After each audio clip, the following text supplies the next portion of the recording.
We are delighted that this episode of Starts at the Top is sponsored by Avato CRM Solutions. Avato CRM Solutions designs and delivers award-winning customer service, business process outsourcing, and digital and intelligent automation solutions for some of the world's most respected brands, as well as innovative charity and public sector clients. They partner with clients to help them define their customer experience and transformation strategies by implementing the right technology, people, and processes to improve their customer journey while driving new efficiencies and helping them prepare for the future. To find out more about how Avato CRM Solutions could help an organisation like yours, and to receive a free, no obligation chat, visit avato.co.uk/Wales Air Ambulance.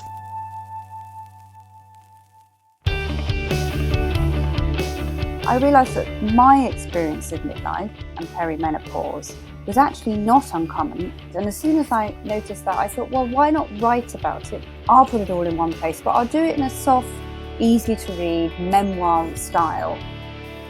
Welcome to a brand new episode and a brand new season of Starts at the Top, our podcast about leading differently. I'm Paul Thomas.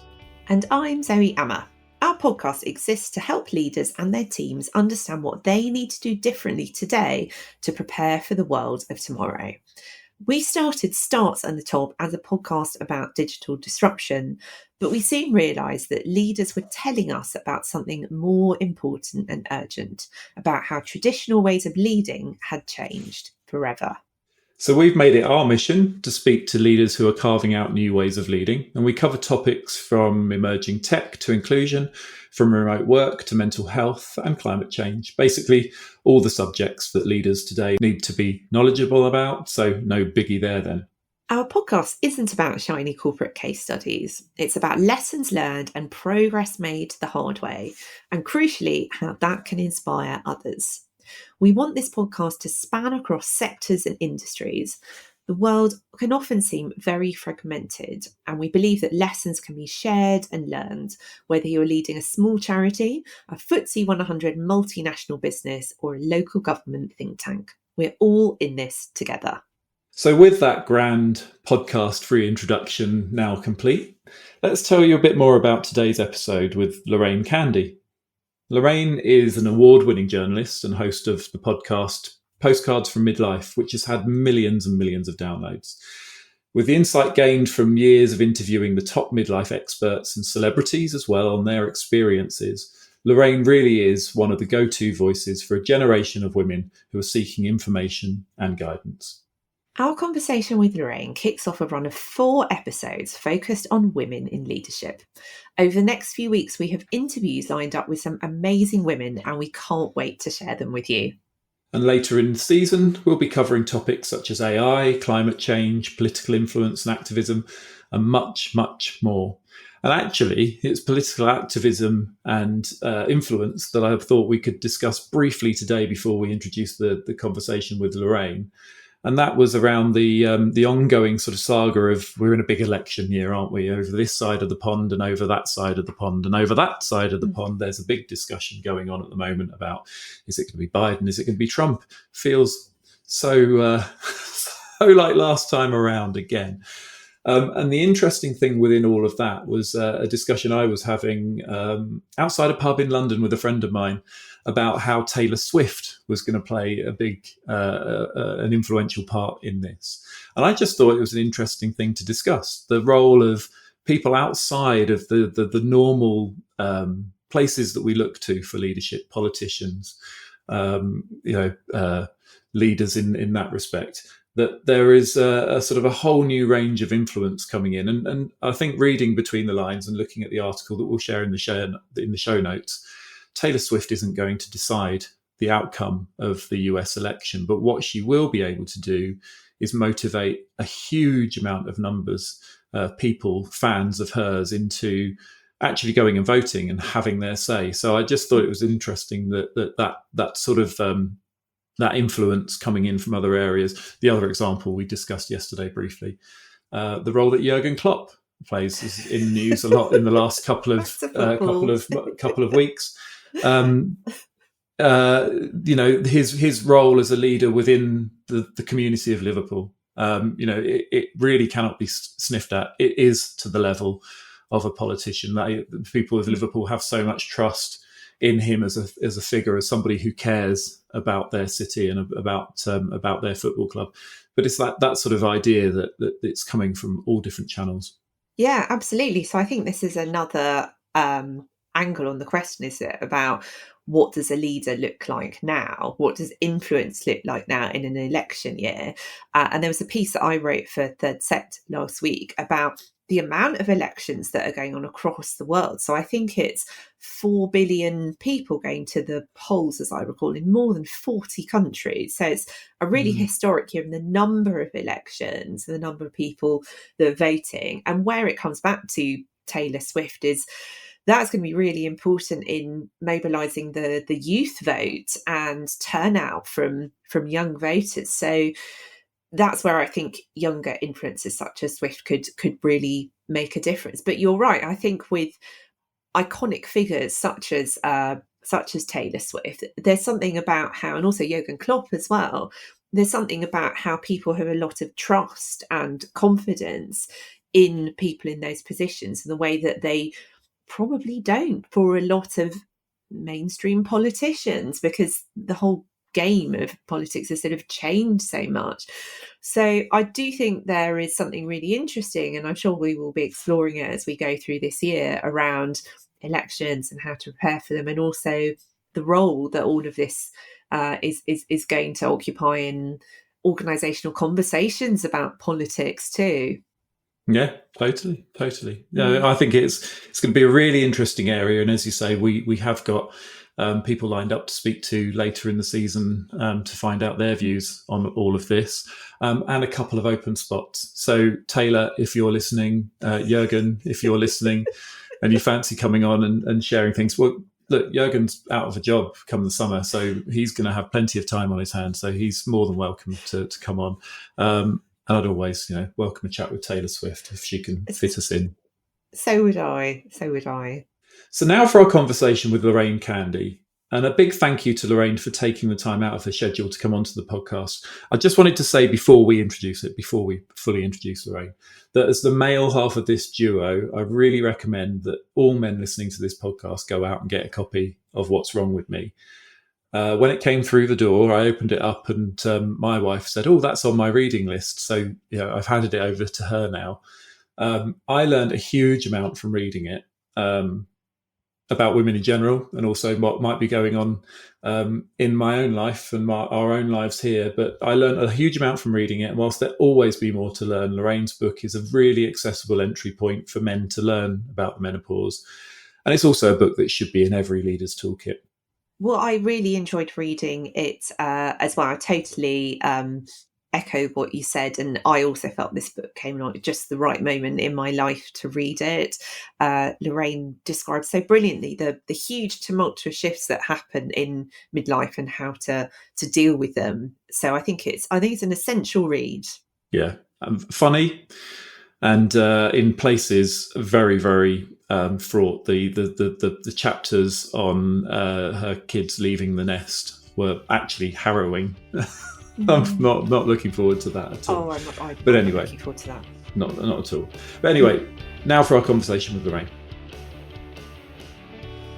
We are very excited to welcome Lorraine Candy to Starts at the Top.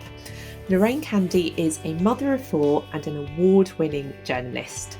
With over 3 decades of experience writing about women's lives and parenting in national newspapers and magazines, and as former editor-in-chief of Elle, Sunday Times Star and Cosmopolitan, a hugely engaged community of listeners from hosting the podcast Postcards from Midlife, with 1.5 million downloads, and a brilliant podcast, which I highly recommend, and many insights gained from years of interviewing the top midlife experts and celebrities on their experiences. Lorraine is the go-to voice for a generation of women seeking information and guidance.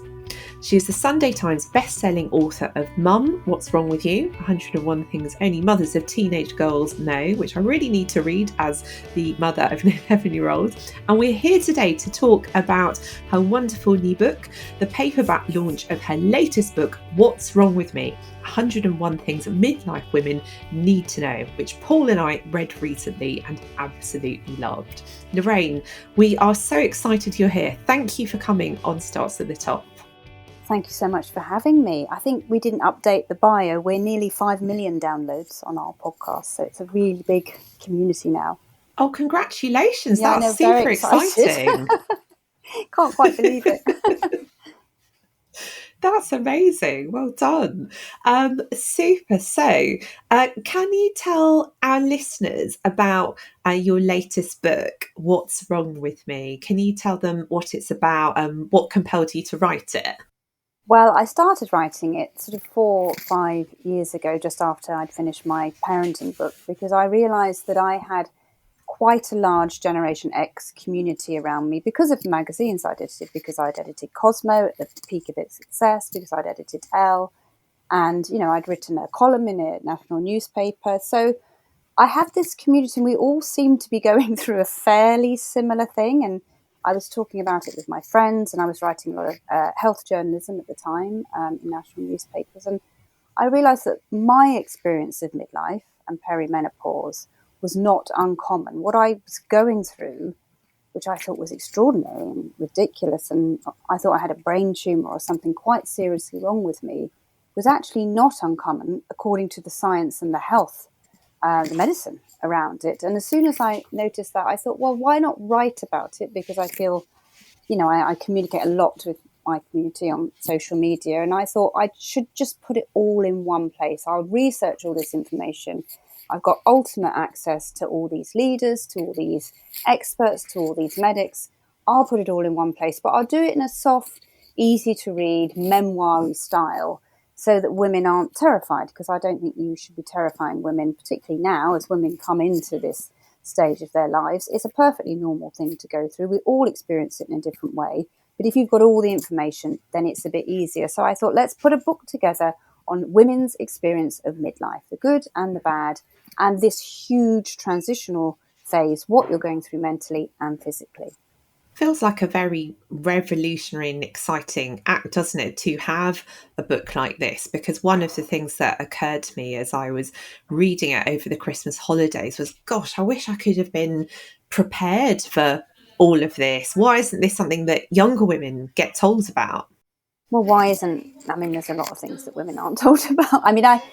Without boiling it down generically, we live in a patriarchal society that was built by men and for men. So, even from product design, from experience, from the way we work, from the way we live, from the way we parent, the emotional labour, all of that. So nobody has really been talking about women's experiences in depth and linking it all up. No one has been joining the dots. And, we've had some really senior NHS experts on the show. We've had the kind of highest ranked maternal health expert on the show, Dame Leslie Regan. And we do not join up from teenage till we die with women. So, and we don't really have all the research and how it affects women to hand. So, for example, heart disease is the biggest killer of women after 50.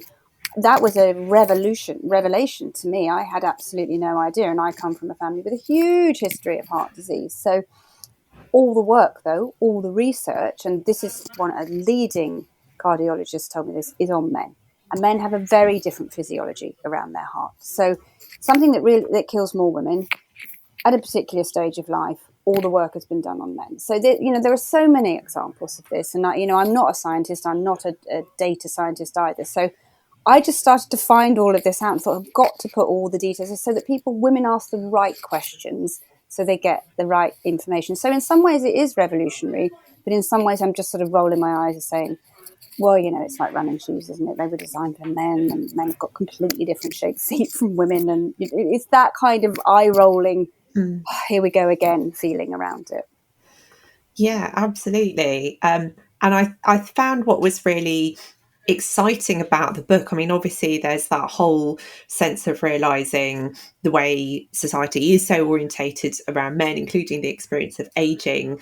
And yet, I found the book really uplifting as well, particularly the final chapters, because you talk about the transformation and liberation that midlife women experience. So I ended the book on a really positive note on that. What do you wish you'd known about this chapter of your life before you went into it? You talked about the science side of things, the upheaval side of things, but is there anything that you wish you'd known before you went into this phase of life?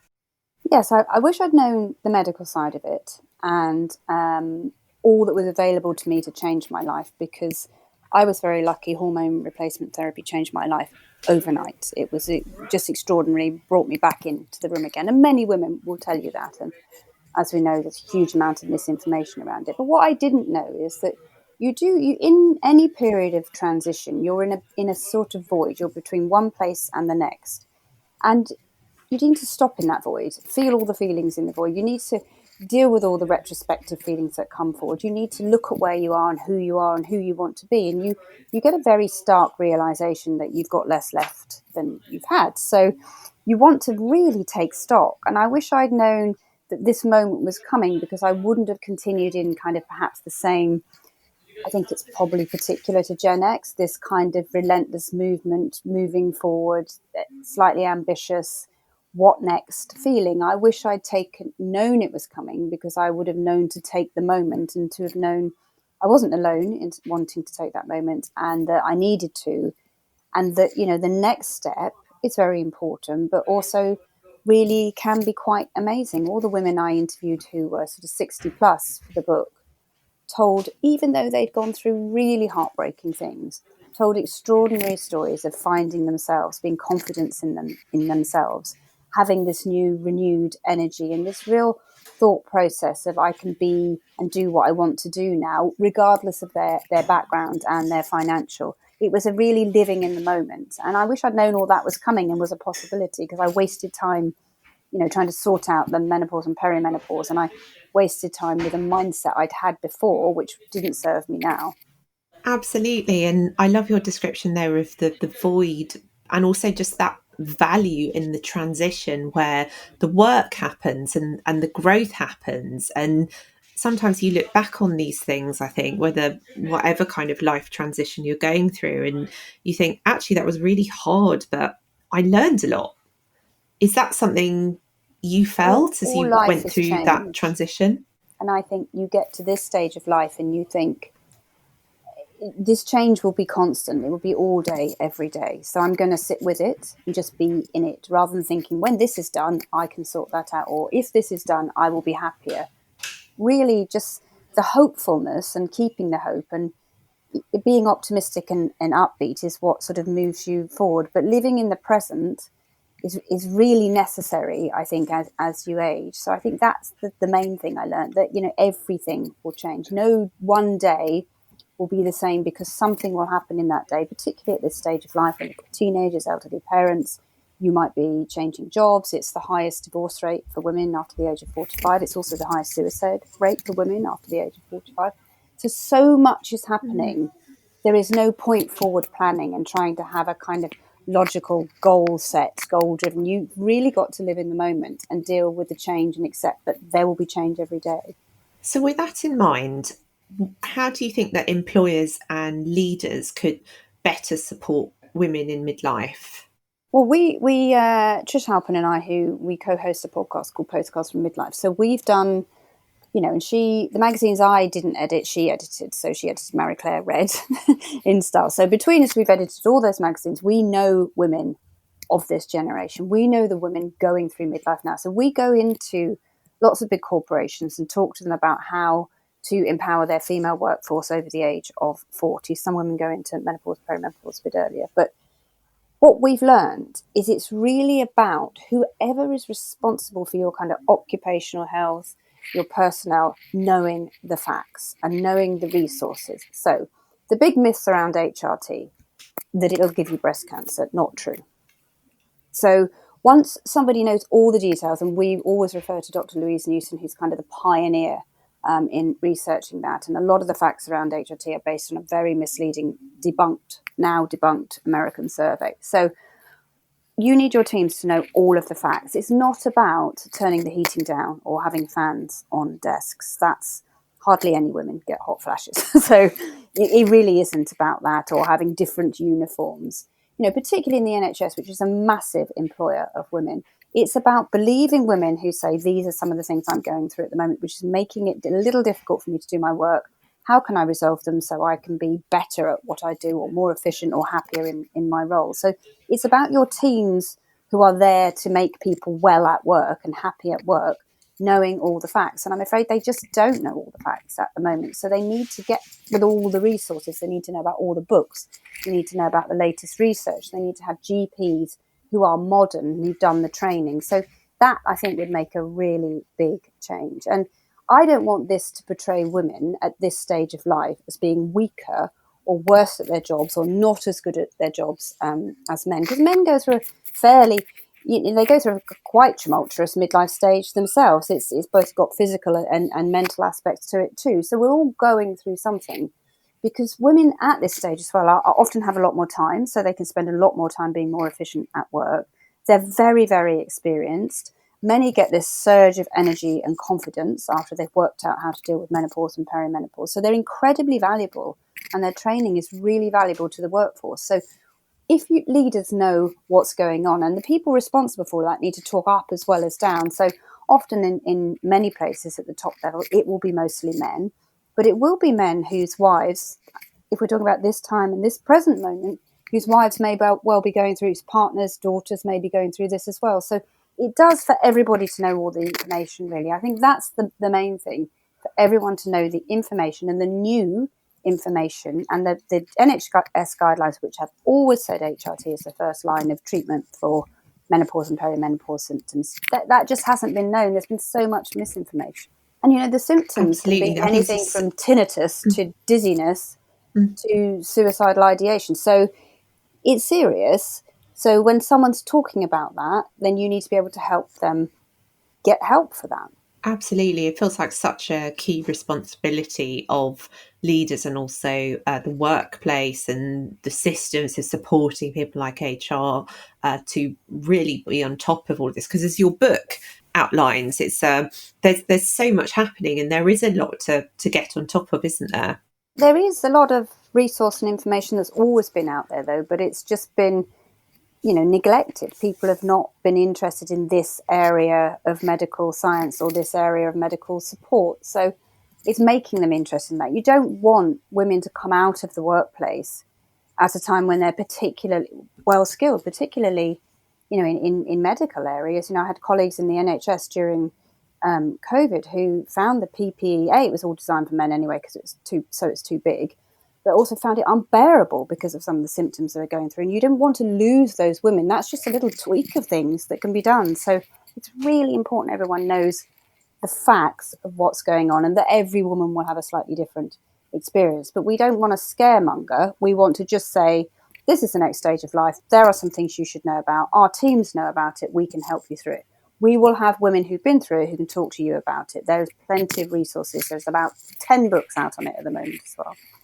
We also talked recently to Dr. Lucy Ryan, who's written a book called Revolting Women, and she was talking about this very fact that within companies, and I think you mentioned it as well in the episode of the podcast you recorded with Annie Mack. It was her podcast, sorry, it wasn't an episode of your podcast, it was Annie Mack's podcast, wasn't it? But the idea that changes, and the midlife seems to be missing from a lot of organisations' views on HR policies and things like that. It just doesn't seem to be something that's discussed. And I reflected, I'm working with a client at the moment who are very carefully sort of picking their way through a lot of that sort of territory, but midlife just isn't on the agenda. So I think there's probably something to do with leveling the conversation out to have midlife as a general thing that a lot of employees will be going through, at the table as well. So it doesn't become that sort of scaremongering. It's everyone's going through this, and there are differences between the ways that men and women are experiencing it. But basically, a lot of people at a very, very critical time in their lives are going through this, and they're going through it at home and critically at work too. I think hearing people around you being able to talk about it out loud is really important. I think it's really important that we use a healthy, positive language ourselves, that we don't buy into this, oh, I'm having a hot flush, I can't remember anything, brain fog, joke element that seems to be around as well. I think we need to avoid that in the workplace. This is just, there is a problem, there is a solution usually. So let's work it out for both men and women. It's a little bit like working out, how we work in the workplace when we have family demands and responsibilities and who's responsible for that. It's just another thing we need to be well aware of, but just extraordinarily has never been talked about. It just seems the most bizarre. I mean, I think that's what Trish and I found as journalists. We've been journalists a really long time, working in the field of health, and I worked on the Times and the Sun. I worked on all this, and never was mentioned. And I specialised in women's stories.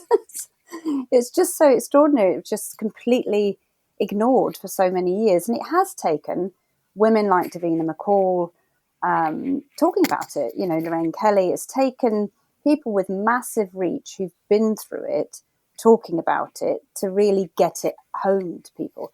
But, I say that, and we live in this London leadership bubble in a way, or this southeast bubble, but there are huge chunks of the country where women simply still don't know about it from all different backgrounds. We know it's much more difficult for Black and brown women to access proper support from their GPs. They're often believed less than white women. So there's research around that. So we know this is a real struggle outside of the kind of more media-centric bubbles. We're all talking about it, but it does need people to be in their communities talking about it as well, and then affecting that workforce there. So talking of communities, I think that sort of need more information and don't have the information. This book, your book arrived through the post, and I opened it in the kitchen, and my wife saw it and she said, "Oh, that's on my reading list." And I thought to myself while I was reading through the book, there aren't going to be many situations where in our household, the man in the household is reading the book before the wife who actually wants to read it. And what I thought was, there is a big recommendation coming, would be from me for men to pick up this book and read it, and hopefully take as much out of it as I did and learn as much from it as I did. But hopefully they will be asking the question, how can they support their wives? How can they support women in their lives, whether it's at work or at home? So what can men do to help, other than pick up the book and read it, of course? Yeah, I had an amazing man when I was at a book festival in Cornwall. I'm from Cornwall. It was quite a big festival, and he'd accidentally walked into my talk. I think he thought it was something about fishing, which came before.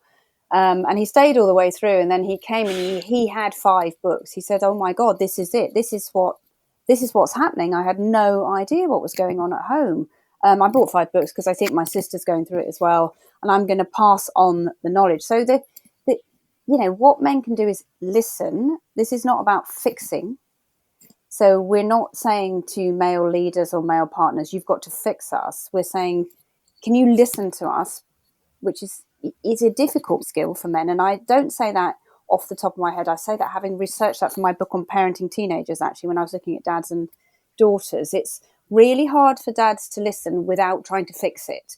So they stop listening because they keep thinking, "I'm going to sort this out. I'm going to sort this out." So their actual active, responsive brain just shuts down because they're already thinking what they can do to help. So that's not what we're asking for. We are asking for you to listen and bear with us while we find or help us with the solutions. One of the things we always advise to women, and we advise this when we give talks in the workplace, is that if you go to the GP and you are told you probably should take antidepressants because anxiety is a huge symptom of declining estrogen, but you don't want to do that and you don't think it's right and you don't think the GP's told you the right thing, you can then have the right to go to another GP and say, I'm not happy with that. I've read about this. I would like to talk about this. Take your partner with you because it's really hard. The decline in estrogen affects the way your brains work. So sometimes you physically cannot remember anything. And this is not a bit of brain fog. I forgot what side of the road to drive on. My brain couldn't find the right or left. It just couldn't find it. So that was a neurological breakdown, which is very common when estrogen, testosterone, all those hormones are fluctuating or decreasing. So you need someone with you when you go to get this information. So go with your partner so that you can find out about it. So when you're having these conversations at work, don't say there's a big we're going to have a big talk about the menopause and then only send the email to the female staff. That has happened. So, and I would say with corporations, and we've done some banks, a big thing, we've had like 400 people on a Zoom call. I would say 300 will be women. You really need as many men in the room listening as you do. And to really just be listening rather than thinking, I can't fix this or I can fix this. Yeah, it's essential, isn't it? It's really important that everyone takes ownership of this information and thinks about how they can help. For me, it's part of creating a really ultimately inclusive workplace. I think it's the same kind of thing. When I was editing Elle, we had just integrated the digital team with the print team. We were the first ever publication to do it. We all worked together on a hot desk around a glass fashion cupboard, because obviously the fashion is the central content for Elle. So it was quite revolutionary. Some of it worked, some of it didn't. But as a leader, I realised, sitting out with my team, that I had to really accommodate many different people. And at that time, I did a lot of research into how we accommodate more neurodiverse members of the workforce, because fashion encourages, and it really is a bit of a magnet for really creative people who work in a very different way from perhaps more logical people. So I was seeing lots of different personalities, and I think in a way this is just another way of, we must include everyone and the way they work, and we must be mindful of what everyone's needs are within the workplace.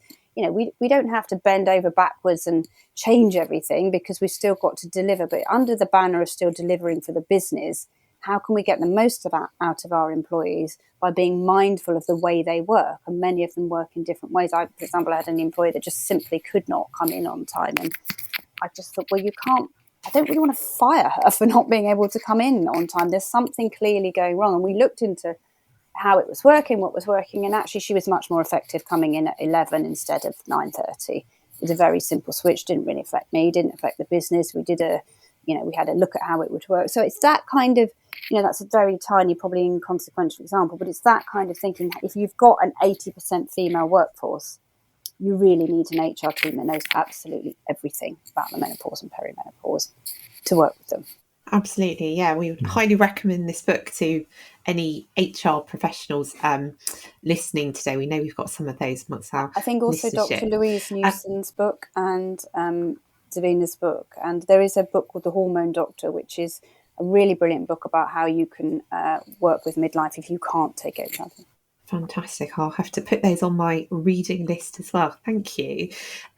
So one of the things you described in the book, which I found especially fascinating, was how cultures such as Japan have different attitudes to aging and the menopause.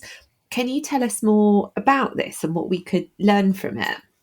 Well, I interviewed women from all backgrounds for the book, and really age range sort of 40 to, I think, 82, I think the eldest lady was, from all sorts of parts of the world. And I also interviewed a really great obstetrician and gynecologist called Dr. Vikram Talalaika, and he worked in a community from various different parts of the world, and I obviously looked at the research. And in Japan, for example, they call it the second spring, and their diet is slightly more suited after the age of 40 to women's estrogen levels. So I didn't look into it in detail, but I think it's something to do with the amount of soy that's eaten. So there is an cultural attitude in the Western world, though, that we will experience a problem, whereas in other parts of the world, women are much, we will experience a problem, we will be a problem. Whereas in other parts of the world, older women are really revered. They're revered for a kind of sexual liberation as well in many cultures, because obviously there's no chance of pregnancy. So it really is about just sexuality, which is seen as very powerful in many parts of the world, and revered as having time to be able to make decisions and be part of decision-making processes within communities, and promoted to higher levels of whatever industry they're in. So it's a real shame that in this culture it has such a negative, talking about it more and all the negative aspects of it, which I absolutely believe we must do until that message has got through, does contribute a little bit to our generally negative attitude towards it. Whereas in other places of the world, getting older is seen as a really liberating, amazing thing, because obviously the alternative is terrible. So I didn't go in depth into that, but I do know that in places like Japan, it is much more of a positive experience. I found that especially fascinating because my heritage is mixed Chinese and English, and my mother's Chinese. And in Chinese culture, often age is seen as being synonymous with wisdom. Yeah. So I think it's really fascinating to sort of read about how the different cultures tackle this kind of life transition. We're quite heavily speaking of influenced those here, moments, though, aren't we, by the media and entertainment? So we Mm. don't see older women in films and TV. We do more so now, but we don't see them in films. They were never on telly. We don't see it as a good thing because we just don't see it. So Yeah, I think that's so true, isn't it? I mean, I really enjoyed the Sex and the City reboot, and just like that, and afterwards I was thinking, gosh, I don't think I've ever seen women in midlife portrayed in this way before, and why not? Because they've got agency, they're making different choices, they're entering this new chapter and doing completely different things, and I think you're right. It feels like such a limited way in which midlife women get portrayed in the media. it is limited. It's limited, and it's kind of cliched. But it's it's a patriarchal thing, isn't it? All the surveys on TV in the last 5 years, less programs are made by women, less programs are written by women, less adverts are made by women. It's going down, not up. So we aren't going to be there because we're not involved in the process of putting us there. I mean, there's one or two standout, I think, things that happen. I think Bridget Christie's programme changes on the change on Channel 4 was an extraordinary comedy, which I don't think would have been made 5 years ago. I just think it wouldn't even got past the commissioners. So, we interviewed the Georgia Pritchett, who was one of the writers of Succession, and she wrote the Jerry character. And again, initially that was supposed to be a male character. They kept the name. And the male scriptwriter said, let's keep all right, let's make it women, because otherwise every boardroom scene will just be men. So we need to have a woman in there. But, let's make her the kind of matriarchal figure, the maternal figure look. And Georgia was like, no, we're going to make her really sexual. We're not going to make her this maternal. We're going to do the woman that we think we would see if she wasn't constricted. So, but that character would not have been written without a woman like Georgia Pritchett, a midlife woman who had such a menopause story to tell herself that Jerry wouldn't have been written. So and it's so rare to see that kind of woman in society here. So of course we don't, our daughters aren't seeing it. They might be seeing it a little bit more now, but it's easily changed this. We just need to open the creative doors to more women, to say yes to more women. Oh, amen to that. So one of the things we loved about the book was your description of how midlife forces us to sit with discomfort and painful feelings. Is there any advice you'd give to someone who is at the start of sitting with that process of discomfort and these difficult feelings? I think men go through this as well. So once you've sorted out the physical side of your life, got your sleep back, taking HRT if you can, and changing, your diet, all the things that we get a little bit less healthy after we've had kids and all of that, because we just don't put ourselves first. We don't take care of ourselves. So once you've done that, you have to realize that you might be thinking, you might have not met your expectations of where you wanted to be in life. You might not be happy with your partner, your long-term, because you're a changing, different person.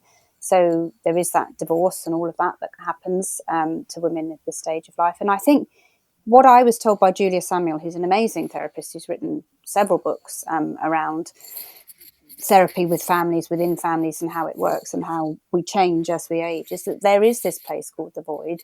And to get past any pain, it's an agent of change, pain. Change is coming. Is to really take care of yourself in the moment so that you aren't feeling physically unwell, to allow yourself to really just sit with those feelings and go through it. It can be a bit miserable. You feel like you've lost your mojo, don't really know who you are. You only have this kind of tumultuous sense of identity loss when you're in your teenage years. That's the other time I think we all feel it, because we don't know who we are really then either, but we just keep moving forward with it because that's all we know in our teenage years. So I think you just have to acknowledge it's going to happen. It's going to be a bit painful, but out the other side is pretty amazing. And you mentioned the idea in the book of the midlife MOT. And, in our situation here, that would, I guess, look like me and my wife getting together and having that conversation about expectations and what we expect for them the next few years, and just having that conversation out loud, which probably most people don't.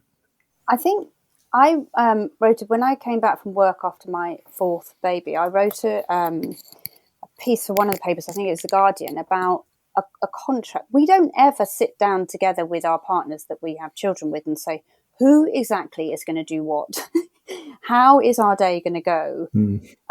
Particularly for Gen X heterosexual couples, we just carried on without any thought about how our days were going to change. Now we had 4 children under 10.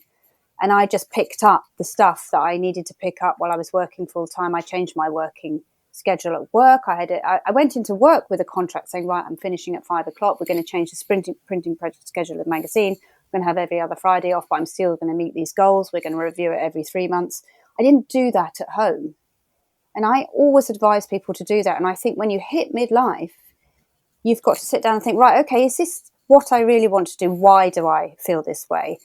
Why am I working? So why do I feel I work so hard? So why am I working? So keep asking the why question and just review yourself physically from an MOT point of view, but also take agency over your own health. I think a lot of women in their 40s begin to think, right, okay, I'm going to sort this out. I'm not just going to be fobbed off anymore. I'm going to go back in and get a second opinion.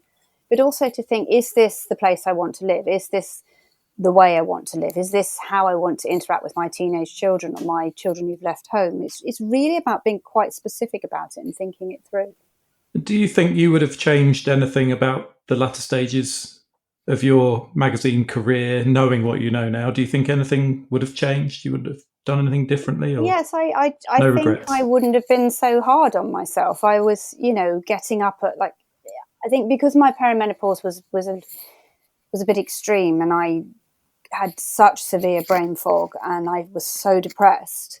I think I would have, if I'd known that was coming and then been able to get the medical help to go on HRT earlier, I would have then sat down and thought, okay, hold on.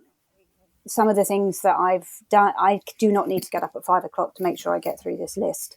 I'm going to delegate more. I'm going to work out how I work my home life and my family life so that I'm not so grumpy and angry and cross all the time, because that's not helpful to anybody. So yes, I really regret of the last sort of from the age of sort of 47 to 50, not sorting it out quicker. And, I was offered antidepressants twice by my doctors and I didn't think it was right. Why on earth the first time I didn't say, no, that's not right, please go and see another doctor, which I know is perfectly within my right to do on the NHS. I don't know. I would just take more agency for making my life better, and I really would slow down. I think particularly I did a chapter on burnout for Gen X. I think Gen X, we were driven to do really well at home and really well. I come from a very working class background. I felt incredibly lucky to be where I was, and I wasn't going to let go of that, and I was going to work so hard. And actually, that does have quite an extreme effect on your health, I think, in the end. And really what I needed to do sort of at 45, and I would say to a lot of women in their mid-40s, is to step back and slow down a little bit and work out how you can still achieve your goals at work, but review it so that you aren't burnt out trying to do that. How can you share the load? There's a very small window of tolerance for stress as you get older, and I think if I'd known that my window of tolerance was closing, I would have done less stressful things. Yeah, I think that's sound advice. Yeah. Actually, I feel that nearly every day. Yeah, stop Yeah, it. the stress levels for just the smallest little things that you just sort of you snap. Whereas before you Yeah, would have just sort of brushed it off. It's absolutely fine. Yeah, full disclosure, I live my life with this general feeling of being on the edge. I love spinning all the plates, but I know exactly what you both mean about having this very much more focused window for stress. It feels like a big part of that is all the juggling, isn't it? As much as the life phase. I think you feel a bit like you're being But I'd never chased by thought of it in bears. this way. Yeah. Well, look, you've described it perfectly, Lorraine. I think there is within our generation there is this sense that you can do everything, you need to do everything, and we've talked several times in this podcast with other people about the next generation coming along and having that sort of take it or leave it, happy go lucky sort of Yeah. approach to the world of work that we just never had. Well, I work with a lot of much younger women in the industry I was in, and actually on newspapers as well, the latter end of my career. And I learned a lot about younger women saying, "Oh no, I don't want to do that. It'd be too stressful. I'm going to go because I don't feel great now." Or, all the things that perhaps a more martyr attitude was not healthy to have. And I think we don't do ourselves any favors by not welcoming in the modern way of working as well. A lot of the digital advances in journalism were making our lives easier. But I think part of the time we were thinking, this is just another thing I've got to learn or another thing I've got to be part of. When actually, particularly a lot of the production logistic processes, that was there to make my life easier. And I was slightly dreading it, thinking I had to add it to my to-do list to know how to make that work. It's about giving yourself some softness around who you are as well, I think. No, that's great, thanks. And so, wrapping up then with sort of a final question. This is a podcast about exploring leadership and everything that's changing with leadership and has changed over the past few years in particular. So, what one piece of advice would you give to leaders about midlife women? If you could give one piece of advice, what would it be? Well, I've managed really big teams and worked within massive teams on newspapers, and I've managed very small, specific, targeted teams for very specific things as well. And I've had quite a lot of career coaching throughout that. And I would say, and I really enjoyed being a leader.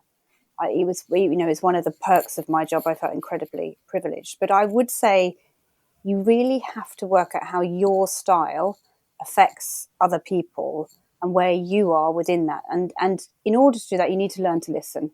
And you need to learn to work out how everyone's working together. And I think if you look around your room and you have midlife women in there, they will all be going through something, even if they absolutely sail through the physical aspects of menopause and perimenopause. And perimenopause can start in your early 40s.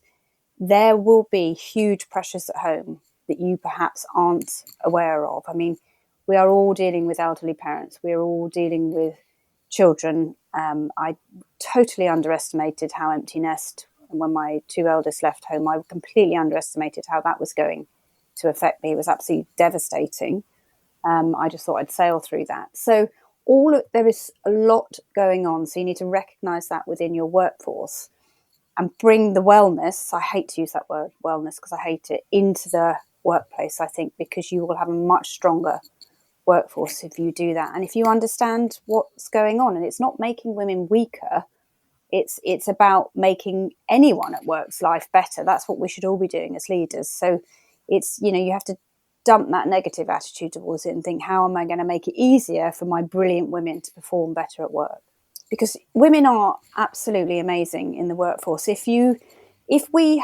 So many women were going through all the things that I was going through and still hitting targets and becoming CEOs and becoming, fighter pilots and all of that, but while going through all of that. And I think, good God, if they could do all of that and still achieve at this level, that's extraordinary. Imagine the power of this army of women fueled by the things they need without worrying about everything that they're going through and going through it then. It's just, they're incredibly resourceful as members of your workforce.